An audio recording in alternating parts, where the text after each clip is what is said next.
Mesdames, Messieurs, bonjour. Vous êtes dans le bœuf littéraire sur JMTV+, un bœuf littéraire qui va aborder un sujet que vous connaissez très bien, mais vous ne le devinez pas encore. Il s'agit du plus vieux métier du monde. Oui, le plus vieux métier du monde, c'est la prostitution. Et un livre vient d'être commis, un autre livre, je veux dire, vient d'être commis sur cette thématique. Analyse des données du système prostitutionnel de Cyril Bianga. Cyril Bianga qui est enseignant à Aix-en-Provence. Il va mieux se présenter à vous qu'à moi. Bonjour Cyril. Bonjour Jackie. Merci. Vous n'avez plus de voix ou quoi?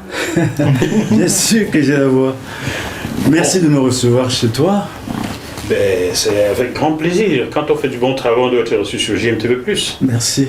Bon, alors Cyril, tu vas faire le journalisme à place, tu vas présenter aux téléspectateurs ton ami, que je ne connais pas bien, que tu viens de m'amener. Monsieur Togola Suleiman est un ami malien que j'ai connu à Marseille et que j'ai aussi accompagné dans son parcours académique. Ah. Et donc, voilà. Monsieur Suleiman. Et comme il travaille actuellement sur Paris, d'accord. Donc, voilà, je l'ai invité à participer à cette représentation. Bonjour Monsieur Suleiman. Bonjour. Vous êtes également enseignant, vous faites quoi? Actuellement, oui, je suis également enseignant. Ah, c'est bien, hein? Ouais. Il aura besoin de vous à Simi Goïta bientôt. Hein? Ça pourrait être le cas. Bonjour Monsieur le Président. Alors, analyse des données du système prostitutionnel, un sujet qui m'est cher. Pour ceux qui me suivent, vous savez qu'en 2006, je tournais le documentaire Les filières africaines de la prostitution, dont l'auteur était Olivier Enogo, que je salue, et j'étais le journaliste de terrain, investigateur. Dans ce sujet, je peux dire que je le connais un tout petit peu, hein, pour être modeste. Et vous, Cyril Bianga, vous avez commis ce livre pour parler de ce sujet qui m'est cher. Il faut préciser que ce bouquin n'est pas un roman, c'est une étude. Comment et pourquoi avez-vous eu l'idée de faire cette étude sur la prostitution, Cyril Bianga? Alors j'ai écrit ce livre à la suite d'un premier livre qui était intitulé « Le système prostitutionnel, source africaine dans le paysage français », que j'ai écrit en 2014. Et c'était en fait un plaidoyer pour la loi qui est apparue en 2016. Donc après la loi en 2016, 8 années plus tard, je me suis rendu compte qu'en fait il y avait quelque chose à... Il fallait faire l'état des lieux. Où est-ce qu'on en est après cette loi? Et donc j'ai commis ce livre. Mais il faut que la motivation principale, c'était à la suite d'une conférence organisée à Marseille, à la bibliothèque Alcazar, sur la thématique « Pourquoi faut-il renforcer la loi ?» de 2016. Alors je me suis dit, lors des échanges, je me suis rendu compte qu'il y avait beaucoup de concepts, beaucoup de choses qui n'étaient pas très maîtrisées. Il fallait l'approfondir. Et donc j'ai commis ce livre pour que certaines choses soient mises à leur place. Vous dites qu'il y a certaines choses qui n'étaient pas accentuées, des exemples? Par exemple, le concept de système prostitutionnel, qu'est-ce que ça veut dire? Le système prostitutionnel, c'est une façon de voir la prostitution, c'est une autre façon. On regarde la prostitution non plus du point de vue de la personne prostituée, on regarde la prostitution du point de vue de ses acteurs, de tous les acteurs, donc du coup qui forment le système. Et ensuite, on regarde dans les relations qui se font, la place de la personne prostituée par rapport aux autres acteurs. Et puis ensuite, on fait une analyse approfondie pour dire ce qui se passe en termes de dynamique. Voilà un exemple. Monsieur Suleiman, je suppose que vous avez eu connaissance de ce livre-ci, et même peut-être du précédent. Oui, également. Quelle analyse apportez-vous à ce travail de votre ami? Bon, en termes de mon analyse, j'ai dû comprendre que j'ai été depuis au début aussi un peu au courant du premier livre du système prostitutionnel jusqu'à maintenant à l'analyse des données relatives qui expose également une relation complexe du système qui est encore plus analysée de manière approfondie et qui va jusqu'à détailler un peu la complexité de ces systèmes et également aussi à la suite de cet ouvrage également, j'ai beaucoup apprécié également qu'il en faisait beaucoup de recommandations qui me semblent très utiles et dont la mise en œuvre pourrait apporter beaucoup de choses à des personnalités ou à des individus qui se trouvent coincés dans ce système. Dans ce système, les personnalités, les individus coincés dans le système. Votre analyse montre que le système constitutionnel se maintient, évolue et se transforme sous l'effet de deux propriétés. Quelles sont ces propriétés-là? La première propriété, c'est la permanence de domination du système prostitueur sur la personne prostituée. Il faut entendre le système prostitueur, le client de la prostitution, le proxénète, les trafiquants, il y a tout ce qui tourne autour de la personne prostituée et qui fait domination. Voilà, ça c'est un peu... C'est tout un business, hein? Oui, on peut voir. Alors, il faut dire, j'ai un regard de scientifique sur la problématique et j'ai pas un regard de politique ou d'économiste ou de journaliste, sur le problème. Donc c'est vraiment un regard purement scientifique. Pour corroborer ce que vous dites, c'est le journaliste qui va parler, étant donné que j'ai la chance d'avoir tourné ce documentaire, qui est le plus riche documentaire tourné sur la prostitution, surtout africaine, sur les filières. En 2006, les filières africaines de la prostitution, j'avais constaté qu'en Europe, c'est tout un vrai business. Dans la mesure où quand j'arrive au quartier rouge, à Amsterdam, en Hollande, pour tourner, j'y rentre avec une caméra, j'ai failli être assassiné par un proxénète. Heureusement pour moi, une patrouille de police néerlandaise passait par là et m'a encerclé, m'a sorti de là. Alors, au commissariat, on va m'expliquer, il y avait un traducteur, on va m'expliquer qu'il est interdit d'y rentrer, même un téléphone portable. 1 mois et demi avant moi, un Britannique avait été tué au quartier rouge parce qu'il filmait avec son téléphone portable. Et il n'y a pas souvent d'enquête, m'a-t-on dit. Je n'ai pas pu le vérifier. Il n'y a pas d'enquête lorsque quelqu'un est assassiné au quartier rouge à Amsterdam, à 0 pas du siège de l'Union européenne. Oui. Institution démocratiquement démocratique. Vous voyez ça?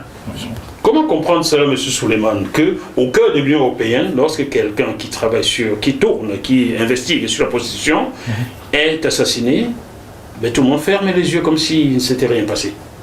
Bon, pour cela, on peut comprendre que le système, comme on a l'habitude de dire couramment, que la prostitution c'est le plus vieux métier.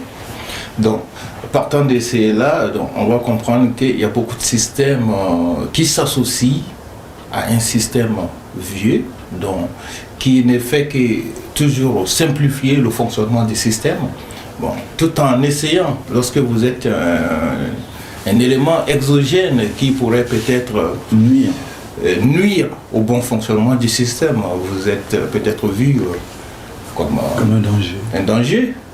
Voilà. Avant de poursuivre cette émission, nous allons chercher de l'argent, car la maison a besoin d'argent, n'est-ce pas? On va lancer de la pub. Mais avant la pub, savez-vous quel café on boit là? Le café du Cameroun, là. C'est le café du Cameroun. Ah oui, c'est du café bio alors. Oui, c'est du vrai bio ça. Et est-ce que vous savez la différence qu'il y a entre les blancs et les noirs en matière de café? Bon. Non. Pas vraiment. Je vais vous la donner. Okay. Les uns le cultivent, les autres le consomment. Et c'est le consommateur qui fixe le prix d'achat au cultivateur. C'est qu'il y a quand même une détérioration des thèmes de l'échange, n'est-ce pas? Allez, envoyez la pub, à tout de suite. Cette émission vous est proposée par Acto Consulting. Entreprise spécialisée dans la transformation digitale en Europe de l'Ouest et en Afrique centrale. Nos services, conseil et intégration Customer Experience, conseil et mise en place de vos programmes de carte de fidélité, outsourcing informatique. Retrouvez-nous au 15 rue d'Aïol 75001 Paris, sur www.acto-consulting.com, sur contact@acto-consulting.com et au 0033783987422. Acto Consulting. Vous êtes toujours dans le bœuf politique. Nous sommes le 18 février 2023 et notre invité principal est l'homme qui a commis ce livre, Analyse des données du système prostitutionnel, Cyril Biaga. Bonjour Cyril. Bonjour Jackie. Cyril est accompagné par son ami, M. Souleymane, qui est malien. Il ne faut pas le dire fort. Souleymane Togola. Souleymane Togola, il ne faut pas le dire. C'est le compatriote d'Assimi Goïta. Ça ne va pas bien passer quelque part. Bonjour Jackie.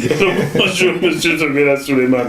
Oui. Alors, vous aviez parlé des deux propriétés. Voilà, on parlait de deux propriétés. Vous avez cité une. La deuxième, nous ne l'avons pas. La deuxième, c'est sur l'hétérogénéité des formes de prostitution. Et qui renvoie aux groupes sociaux concernés par la prostitution et aussi aux aires géographiques qui influencent la dynamique prostitutionnelle. Détail pour les nuls. Le détail, c'est que sur les formes de prostitution, on a la prostitution des migrantes, des personnes qui partent de pays d'origine et qui arrivent en France et puis qui se retrouvent dans la rue en train de se prostituer, parfois. Alors, très généralement, malgré elles-mêmes. Et ces personnes, effectivement, il y a la loi de 2016 permet de les accompagner. Effectivement, l'un des enjeux du livre, c'est de permettre aux personnes de comprendre qu'à travers la loi, il y a des produits pour accompagner les personnes. Qu'on peut accompagner les personnes qui sont victimes de la prostitution à la sortie de la prostitution. Et l'un des débats aussi du livre, c'est que je mets en débat ou en réflexion la capacité des personnes à sortir de la prostitution. Alors, pour une autre résultante de cette hétérogénéité, c'est les étudiantes. Les étudiantes qui se prostituent pour sortir, ça c'est des groupes nouveaux, pour sortir un peu de la prostitution, pour sortir un peu de leur situation un peu difficile, financière difficile. Et puis il y a aussi une montée en puissance de la prostitution des mineurs, des jeunes mineurs, qu'il faut aussi prendre en compte. Je crois qu'on est dans une période où les alertes doivent être faites pour que l'État prenne en compte, prenne en main ces éléments-là. Voilà le résultat de l'hétérogénéité.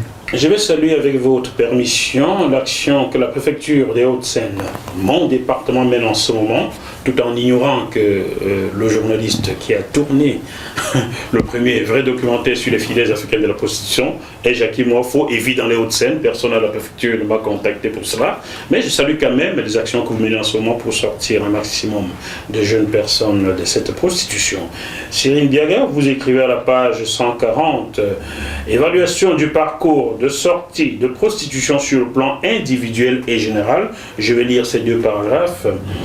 Le parcours de sortie de prostitution se déploie de façon progressive, compte tenu du nombre de bénéficiaires inscrits chaque année depuis 2017, donc l'année après la loi de 2016.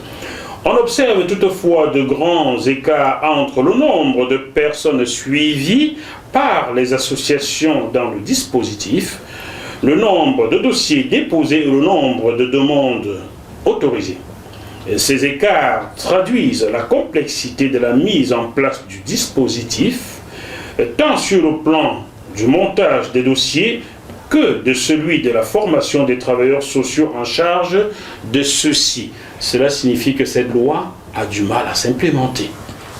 C'est comme toute loi qui se met en place au début, c'est toujours très difficile, compliqué de comprendre les tenants et les aboutissants de la loi. Mais les mises en place se font de façon progressive et c'est vrai qu'au début, lorsqu'on compare le nombre de dossiers, le nombre d'acceptations, c'était tout le monde. Tous les dossiers qui avaient été déposés avaient reçu un quitus positif, un accord positif. Et donc avec le temps, ça se complique. Au fur et à mesure qu'on avance dans le temps. Ça se complique, qu'est-ce qui se complique? Pourquoi ça se complique? Ce qui se complique, c'est la compréhension, c'est la déclinaison de la loi sur le terrain. Le fait que les travailleurs sociaux déjà doivent mieux comprendre la loi pour pouvoir bien les décliner en les appliquant sur les personnes qu'ils accompagnent. C'est quand même fou, les travailleurs sociaux qui sans doute n'ont pas été sur le terrain, mener des enquêtes pour comprendre le fonctionnement, ce sont ceux-là qui sont en charge d'étudier les dossiers. Est-ce que c'est cohérent ça?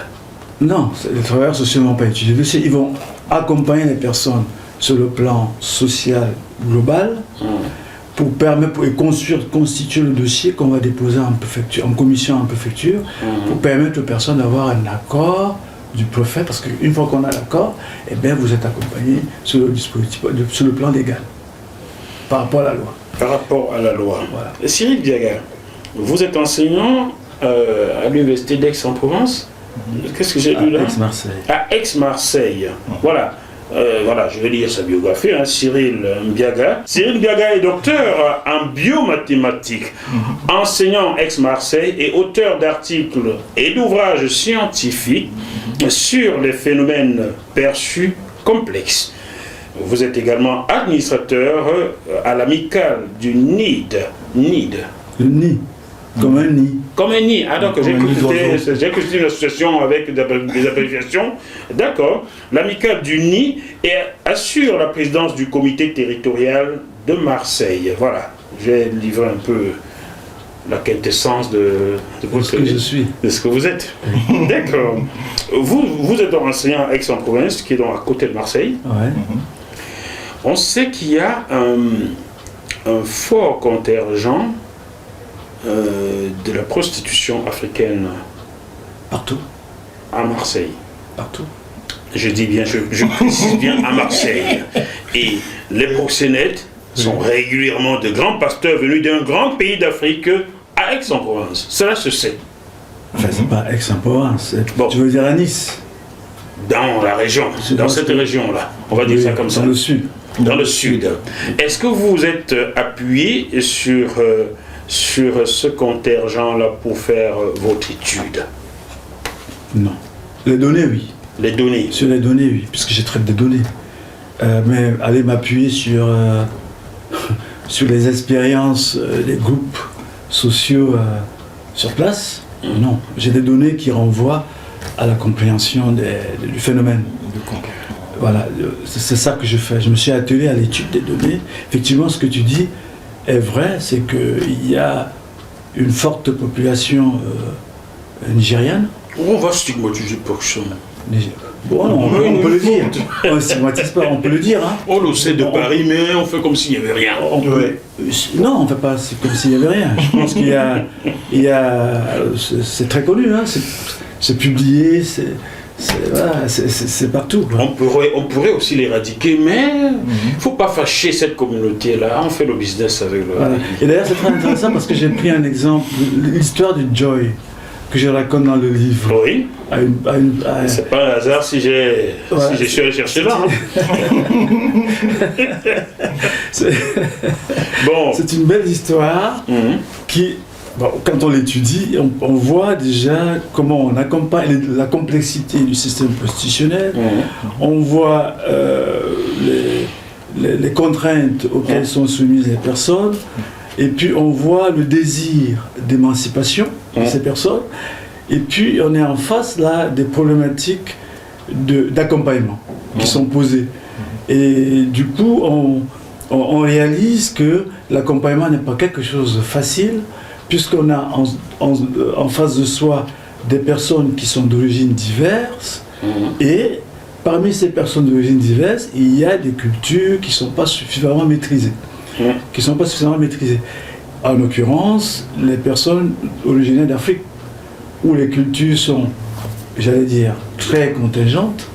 Alors, ces personnes-là, lorsqu'elles arrivent ici, les travailleurs sociaux ne comprennent pas toujours très vite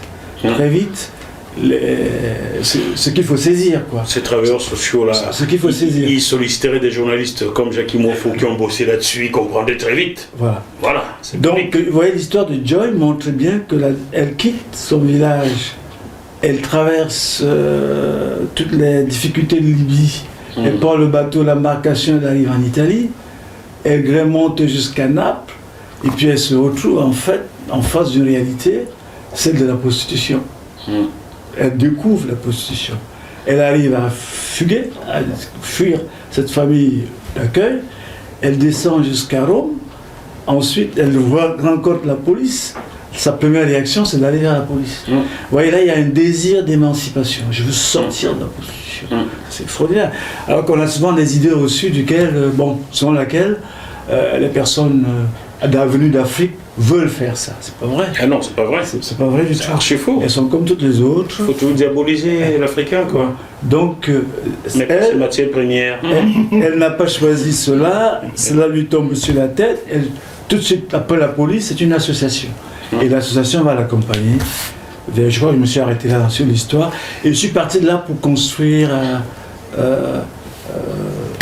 les méthodes que je propose à la suite. Avez-vous eu accès aux statistiques de prostituées en France, rien qu'en France? Là, dans le livre, il n'y a que des statistiques. Que les statistiques, mais je n'ai pas vu celles. Est-ce qu'on peut chiffrer le nombre de prostituées issues d'Afrique noire, d'Afrique du Nord, d'Europe de l'Est, car celles de l'Europe de l'Est sont plus nombreuses ici, hein? Mais on n'en parle pas trop, car elles conduisent les mêmes voitures que nous, elles ont les mêmes religions. Ah pardon, je ne parle pas des Ukrainiens, il faut pas que je fasse. Dans mon précédent livre, j'avais essayé de donner quelques estimations. Dans ce livre, il y a... C'est plus globalisé, c'est plus holistique.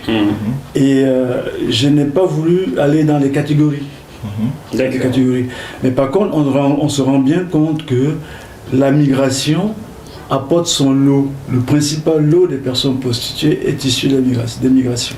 Très bien. Donc, sur cet angle de migration, on peut déjà voir que plus de 85% des personnes prostituées est d'origine étrangère. D'origine étrangère, mais pas d'origine africaine, il faut bien le dire. Bon, parmi les personnes d'origine étrangère, les personnes africaines représentent... Alors, la nuance pourrait venir de l'utilisation des techniques téléphone, Internet, parce que c'est les personnes qui se prostituent à travers ce type de réseaux, des réseaux technologiques, brouillent un peu les données. Parce que là, ce dont je parle, la présence des personnes africaines, c'est des positions de rue. Dans les rues, les personnes africaines sont plus nombreuses. Très bien. Parce que moins organisées. On va dire ça comme ça. Alors, attention, celles qui sont victimes de la traite des êtres humains dans des réseaux sont très organisées. Attention. Ceux qui sont issus des réseaux sont très organisés. Bien. Comme vous venez de la région PACA, c'est bien ça votre région? Oui. C'est la région qui régulièrement vote un peu trop à l'extrême droite là. Peut-être. Voilà pourquoi je tiens à préciser que le plus grand nombre de prostituées en France n'est pas d'origine africaine. Puisque j'ai travaillé là-dessus, j'ai fait un documentaire. On l'a pas dit. D'origine africaine. Je viens de dire on fait le raccourci dans votre région, donc voilà pourquoi je recadre des choses un peu. Voyez-vous? Je viens de dire que la majorité des personnes qui se prostituent dans les rues, viennent des régions les plus pauvres. Ça s'explique. Hein. Dans le précédent bouquin, j'avais expliqué que celles qui sont dans les rues sont celles qui n'ont pas les moyens de souffrir la technologie récente. La technologie récente. Donc, celles-là sont dans les rues. Bon. Celles qui souffrent les technologies très abouties, sont dans leur chambre. Dans leur chambre, dans les grands hôtels. Par exemple. Allez sillonner les grands hôtels parisiens, là, vous allez voir des belles blondes, elles sont nombreuses. Nombreuses. Parfois celles qui vous offrent le thé. Je sais de quoi je parle. Bon, il faut aussi préciser que les mineurs qu'on retrouve sur les trottoirs en France ne viennent pas forcément par la Libye, car aucun mineur ne pourrait marcher dans le long des airs pour prendre le bateau pour arriver ici. Elles arrivent souvent par avion. Et ceux qui octroient des visas à ces mineurs-là ne sont pas des Africains. Vous suivez mon regard. Un étudiant a du mal à obtenir un visa, mais pour un mineur qu'on placera dans les rues, quelque part en Europe, son visa est un peu plus facile. Et ce n'est pas les Africains qui octroient les visas. Vous suivez mon regard, M. Suleiman? Oui. Là, tu m'apprends des choses. C'est une évidence. J'ai dit ce que je sais.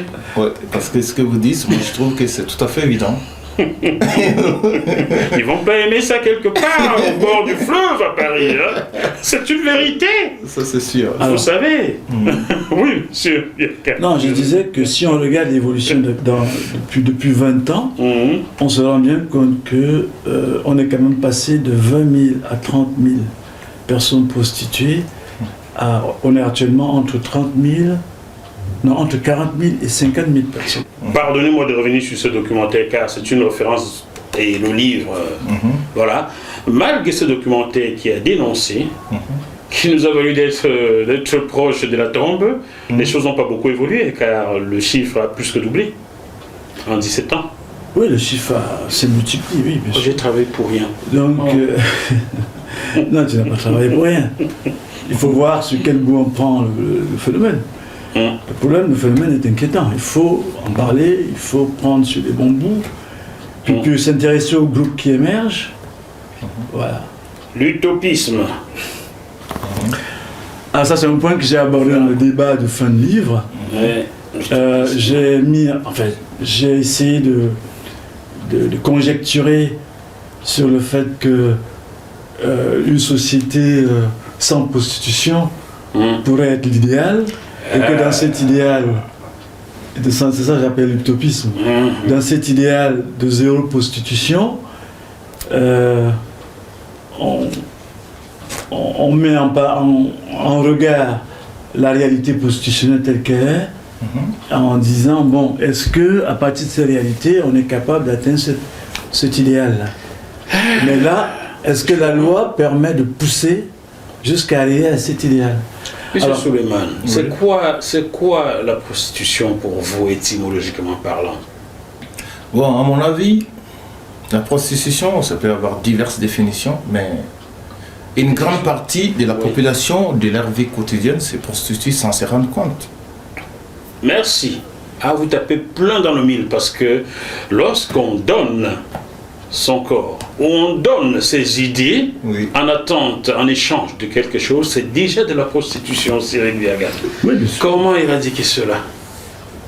Ah, le problème, c'est pas d'éradiquer. Le problème, c'est pas d'éradiquer, puisque c'est compliqué d'éradiquer. Le problème, c'est un débat. Nous sommes dans un pays, la France, qui a adopté une législation par rapport à ça, qu'on appelle l'abolitionnisme. Bon. L'abolitionnisme, c'est le fait d'abolir les règlements qui entravent l'évolution des personnes prostituées, par exemple. Par exemple, le fait d'avoir supprimé la pénalisation des personnes, de la prostitution, par les personnes... Par les consommateurs? Non. Des personnes prostituées, parce qu'avant, on les pénalisait. On les pénalisait. Voilà. Aujourd'hui, on pénalise le consommateur. Maintenant, c'est plutôt le client qu'on pénalise. Bon, d'accord. Vous avez le droit de vous prostituer, mais le client n'a pas le droit de venir acheter. Oui, parce que l'idée, c'est une réflexion qu'on mène sur, si on veut atteindre l'idéal abolitionniste, d'accord, eh bien, quel moyen obtient-on, quel moyen prend-on? Le meilleur moyen, nous pensons, c'est de pénaliser le client. La preuve, c'est qu'en pénalisant les clients, ça a baissé. Ça a énormément baissé. Et pourtant, la prostitution de rue... La prostitution a bondi de plus de 100%. Oui. Et s'il n'y a pas de consommateur, il n'y aura pas de global. Ça, c'est le global. Ce qui est évident. Donc, le nombre de consommateurs n'a pas baissé. La prostitution de rue a baissé. De rue. Oui. Ah, c'est maintenant dans les chambres, les hôtels, quoi. On suppose. Et dans les camions. Il faut aller là-bas. Et dans les camions. Oui, dans les camions. Bon, chers téléspectateurs, je passe régulièrement dans la forêt de Fontainebleau. Quand je vais voir mes amis quelque part dans Lyon, je passe régulièrement au bord du bois de Boulogne, à Paris, en plein Paris, à côté du 16e arrondissement de Neuilly, le département le plus riche de France. Je passe aussi régulièrement au bord du bois de Vincennes. Il n'y a jamais eu tant de camions. Pourtant, on pénalise le consommateur. Le consommateur, bon, il y a beaucoup de camions parce qu'il n'y a pas de consommateurs. Attention. La loi entre loi et réalité. Attention. Oui, justement, c'est pour ça que je te dis que le débat sur la question réflexive que je pose en fin de livre est intéressant à ce point de vue. C'est-à-dire qu'on va débattre sur est-ce qu'on peut annihiler la prostitution, c'est un débat, ou alors est-ce qu'on doit tendre vers. Et il y a une courbe à la fin là, du livre qui montre la tendance. On va chercher ce quelle page encore là. Une courbe. C'est à la fin, je crois. C'est votre. Ça va. Voilà, allons-y. Je vais te retrouver cette. Tu es à la fin là. Parce qu'il faut, oui. Quand on dit la fin c'est la fin. la fin début. La courbe est trouvée, est-elle trouvée? Je viens de voir une courbe passer sous mon œil là, non? Non, c'est pas celle-là. Il y en a tellement. Ah, c'est celle-là. Il y a tellement de courbes. Voilà, c'est celle-là. Tu vois, Chers téléspectateurs, peut-être vous la voyez la courbe, voilà, on va zoomer là-dessus. vous avez la droite qui est horizontale là, qui est un peu l'idéal, mais l'idéal fixé par l'État. Hein, parce que l'idéal et la réalité est en dessous. On dit, l'État dit, je veux donner ou octroyer 1000 PSP par cours de sortie de prostitution chaque année. D'accord. Il décide de donner cela. Mais ensuite, on est là 42% en deçà de ce que l'État fixe. Nous sommes très en deçà de ce qui est fixé. Minimum 42%. Hein. Donc, ce qui montre qu'il y a un écart. Cet écart-là, il faut mesurer cet écart. Et donc, il montre la différence qu'il y a entre la réalité et l'idéal. Entre loi et réalité, je vais vous confier un petit secret. Ce fut le titre de mon sujet de sortie d'école de journalisme en 2005, mais ça ne concernait pas la prostitution. Je touche toujours des sujets qui dérangent. Hein. Ça concernait la problématique du handicap en France, lorsque Jacques Chirac en avait fait la cause nationale. Et je l'avais intitulé « Entre loi et réalité ». On pourrait aussi intituler ceci « Entre loi et réalité ». Je vais lire la quatrième de couverture de ce magnifique livre de Cyril Biaga, Questions contemporaines, analyse des données du système prostitutionnel, édité chez l'Harmattan. Ça va? Très bien. Vous êtes bien payé, j'espère. Hein? Oui, on est payé pour ce qu'on fait, pour ce qui est vendu. Ils me connaissent bien chez l'Harmattan. Ils m'envoient leur catalogue. Je ne prends plus parce que je n'aime pas la façon dont les auteurs africains sont traités chez l'Harmattan. On demande à quelqu'un de vendre 500 livres. Oui, on demande à quelqu'un de vendre 500 livres avant de toucher 1 franc sur 1 euro, 1 centime d'euro sur le 501e livre. Je trouve que c'est de l'esclavage, ça. André Julien Ben sait ce que j'en pense. Il a regardé, il a blâmé Pierre Moukoko, mais pas moi. Moi, me blâme pas, je refuse. Donc voilà, j'espère que vous êtes bien payé chez l'Harmattan. Je ne suis pas auteur africain. Hein. Vous êtes auteur français, mais noir c'est noir, il n'y a plus d'espoir. Vous comprenez? Hein? Lilian Thuram est français depuis avant Nicolas Sarkozy. Vous avez vu à l'Élysée? Bon. Regardez le football, où sont les noirs qui gagnent? C'est seulement maintenant qu'un métis, même pas un noir, assume l'intérim. Vous voyez ce que je veux dire? Et Claude Simonet, ancien président de la Fédération française de football, avait estimé qu'il y avait déjà trop de noirs en équipe de France, on n'avait pas en plus leur donner un sélectionneur noir, parlant des gens de Tigana, qui est métis, mais bon, noir c'est noir, il n'y a plus d'espoir. Je vais lire la 4e couverture, Cyril Biaga. Oui, tu peux lire. Cette étude est importante pour comprendre le système prostitutionnel, ses acteurs et leur rôle. L'analyse dynamique montre que le système prostitutionnel se maintient, évolue et se transforme sous l'effet de deux propriétés. Celle qui énonce la permanence de la domination exercée par les membres du système prostitueur, sur la personne prostituée, et celle qui propose de considérer que l'hétérogénéité des formes de prostitution est une donnée en corrélation étroite avec les changements liés au contexte et à l'environnement. Il en résulte une variété de groupes sociaux vulnérables et une diversité d'aires géographiques d'influence de prostitution. Parmi les groupes vulnérables, les migrantes, les étudiantes et les mineurs attirent l'attention. Dans la perspective abolitionniste, l'auteur, vous, porte un regard réflexif sur l'accompagnement vers une sortie de prostitution. Voilà, le résumé est là. Est-ce que cela ne vous donne pas envie de lire ce magnifique livre? Moi, en tout cas, ça devient mon bébé, là. Donc, on peut le trouver où ça? Partout. Partout. Dans tous Harmattan, Amazon, toutes les librairies. Faites-le de la pub, sortez votre chéquier bon. Toutes les librairies, commandez sur Internet. Voilà, commandez sur Internet. Vous le recevez dans les 2 jours. Dans les 2 jours. Donc on peut le trouver dans toutes les bibliothèques de France et de Navarre. Ça, c'est une certitude. Vous pouvez commander des États-Unis sur Amazon, d'Afrique sur Amazon, d'Asie, je ne sais pas, d'Amérique, de n'importe où. Voilà. Vous commandez ce livre. Vraiment le lire. Beaucoup de bibliothèques en France, universitaires aussi, l'ont. Pour ceux qui ne peuvent pas, allez-y, lisez ce livre, lisez-le, tout Oui, lisez-le. Les démarches de sortie de prostitution, pour ceux qui en sont victimes, il y a des associations qui existent et qui ont une façon spécifique d'accompagner les personnes. Il y a des voies de sortie, on y octroie des cadres de séjour pour les personnes migrantes, parce que beaucoup ne savent pas qu'on les accompagne vraiment, et l'accompagnement est global. Alors, vous allez m'aider à me mettre en relation avec la préfecture de chez vous. Si vous avez des entrées, j'aimerais bien aller le montrer, car tout n'est pas le dit, il faut le montrer. Et je regrette une fois de plus que la préfecture des Hauts-de-Seine, en France, ait mis ce système en place, mais n'ait jamais contacté le modeste journaliste que je suis, qui a quand même tourné le premier documentaire vrai dessus, en Europe, surtout parlant des filières africaines. Je n'ai jamais été contacté par la préfecture, mais je sais que des actions sont menées. Elles ont été menées cette semaine du 18 février. Mais tu peux faire la démarche inverse. La démarche inverse. Tu peux démarcher vers la préfecture. Si vous saviez combien dans ce pays les journalistes noirs sont méprisés, si vous saviez, je vous donne un exemple. Avec mon confrère Olivier Nourou, nous avions tourné un documentaire intitulé Mali sur Seine en 2005 ou 2004. Nous traitions de la problématique des foyers Sonacotra en région parisienne. Nous avons mis 4 ans à le vendre, personne ne nous l'a acheté. Le jour où un blanc nous l'a pris, en 2 semaines, il était acheté par France Télévisions. Ce sont des réalités, personne ne pourrait m'attaquer là-dessus. Oui. Si vous saviez.